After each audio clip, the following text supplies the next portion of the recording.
¿Qué tal? Muy buenos días. Aquí en La Habana, Cuba, nosotros decimos hace muchos años territorio libre de América.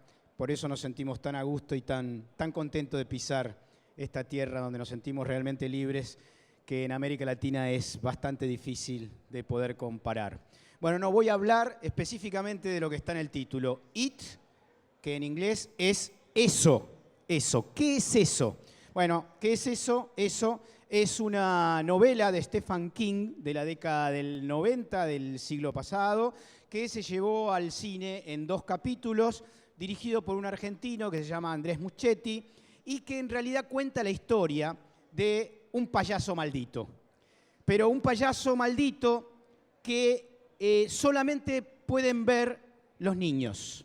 El payaso maldito se dedica a matar gente, se dedica a destruir culturas, se dedica a entorpecer la posibilidad de una vida feliz de la gente, es un asesino serial, colectivo, en realidad, y disfruta mucho perversamente con ese tipo de maldad.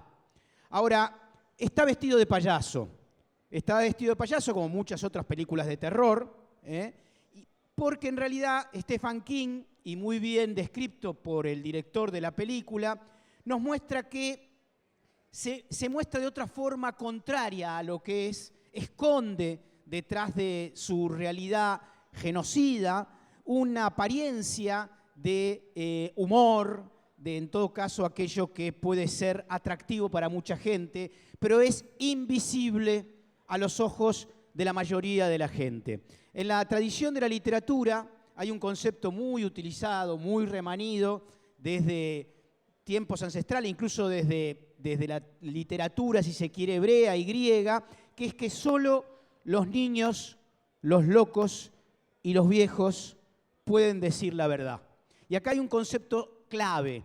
Solo si se sale del sentido común se puede ver al enemigo. Solo aquellos que rompen con esa caja boba, si se quiere, del pensamiento habitualizado, podemos señalar al enemigo. Porque muchas veces los Trump, los Milei, los Bolsonaro, los Mussolini, los Hitler, etcétera, están normalizados, están naturalizados en un mundo que solamente algunos que se corren un poco de la visión hegemónica pueden empezar a señalar. Y en la novela hay 7 niños que son capaces de enfrentar a eso, a ese payaso maldito. Y me parece que ahí aparece un tema clave para repensarnos a nosotros mismos, sobre todo, yo veía recién la presentación de Sun Tzu, y cómo los niños pueden acercarse a la realidad sin lo que en algún momento críticamente Rousseau llamó la civilización, la politesse, esta manera de cegarnos a nosotros y impedirnos ver la verdad.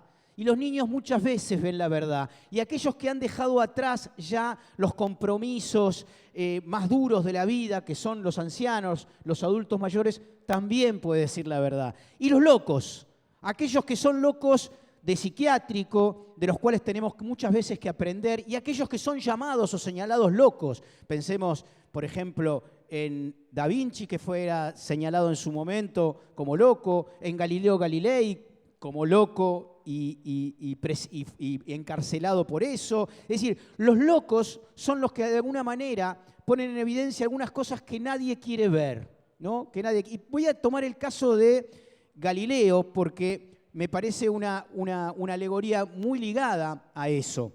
Galileo, en realidad, para fin del siglo XV, principio del siglo XVI, simplemente retomó una teoría de un polaco que se llamaba Copérnico y dijo: mire, muchachos, yo hice el siguiente experimento con unos cristales, etcétera, etcétera, con unos palitos, y vi cómo el Sol en realidad queda fijo y que la Tierra gira alrededor del Sol. Lo llamaron a dar explicaciones. ¿Por qué? Porque el sentido común decía lo siguiente. Tomaba un parágrafo del Antiguo Testamento que decía: y entonces Josué, hermano de Moisés, logró parar el sol, logró que el sol no se mueva más, ¿no? Y entonces a partir de eso se construyó la idea de que el sol es el que se mueve y la Santa Inquisición o la Iglesia, que para aquel momento era lo mismo, digo, no podés contradecir los textos sagrados, el sol el que se mueve y no es la tierra la que se mueve.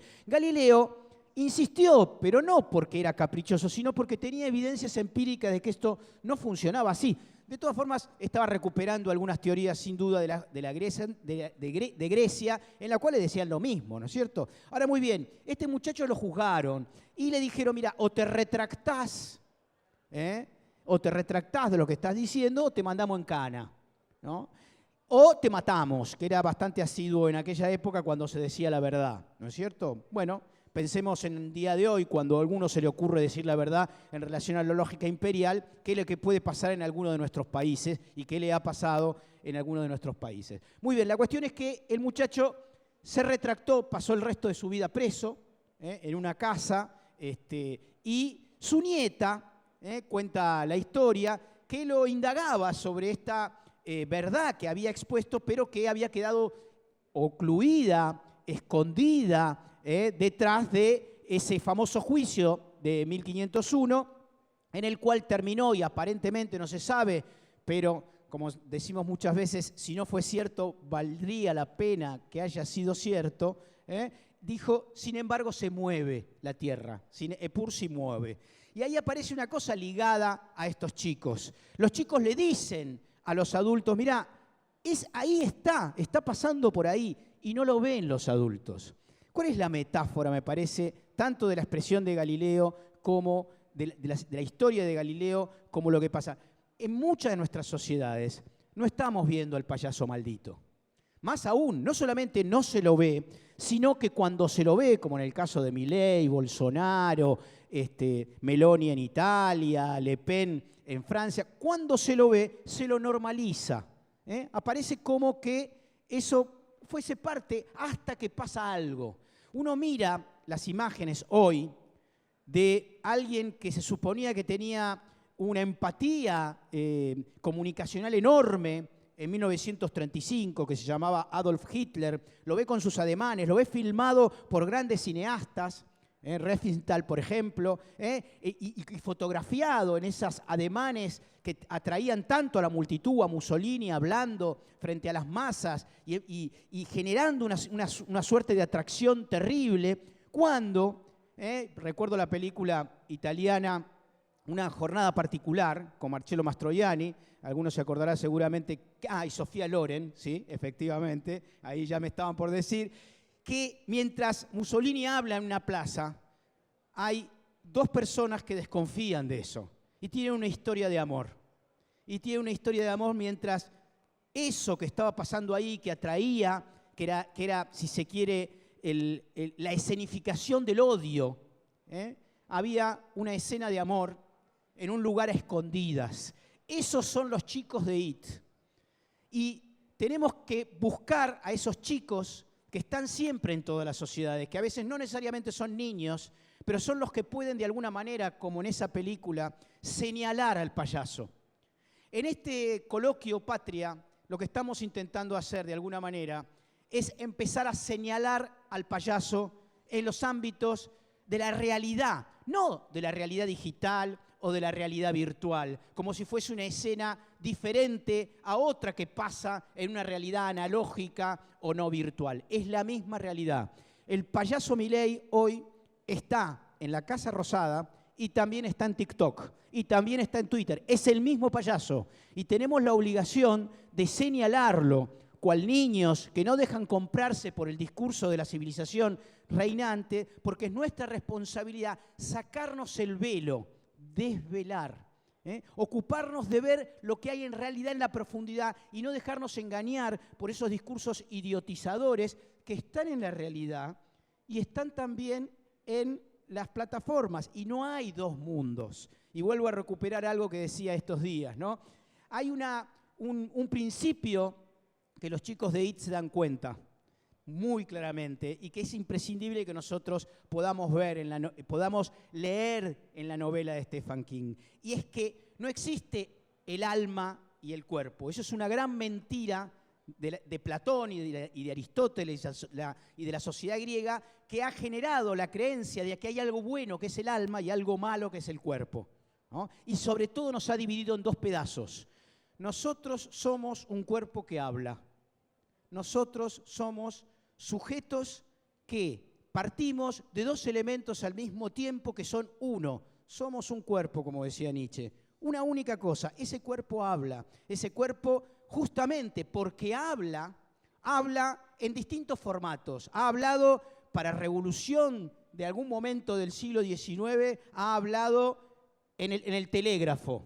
Ha hablado en la imprenta de Gutenberg en el siglo XVI, ha hablado y seguirá hablando en la radio, ha hablado en la televisión, ha hablado en el cine, y cada uno de esos formatos tecnológicos que han venido a innovación, muchos, con mucho miedo al cambio, han dicho no, se acabó el mundo. Se acabó el mundo. Ahora el mundo ya no va a ser igual porque hay una pantalla ahí que nos muestra algo que no es el mundo. No, esa pantalla, ¿se escucha? Esa pantalla que en su primera fotográfica, un tren que venía de frente y la gente se asustó, corrió porque creía que la pantalla iba a... Esa experiencia fílmica que hoy no nos generaría esa misma sensación, ha cambiado las formas de comunicarnos, pero no nos ha cambiado como personas. No nos ha cambiado nuestra potencialidad de ser lo que podemos ser. En términos de, si se quiere, alguien que admiro mucho, que es Spinoza, Baruch Spinoza, nos ha, en todo caso, dotado a todos nosotros de la posibilidad de apropiarnos de pasiones tristes o pasiones alegres. Tenemos la posibilidad y sobre todo cuando tenemos compromiso por la felicidad del pueblo, por los otros, por tratar de construir un mundo mejor, adscribirnos, vincularnos a las pasiones alegres, es decir, a la esperanza. Si no tenemos esperanza y pensamos en forma pesimista que el mundo digital o todo lo nuevo que aparezca no puede ser apropiado en términos revolucionarios, estamos en el horno. Tenemos que hacer como los pibes de IT, seguir señalando al payaso maldito y a partir de eso construir formas de pelea para una sociedad mejor. Nada más, gracias.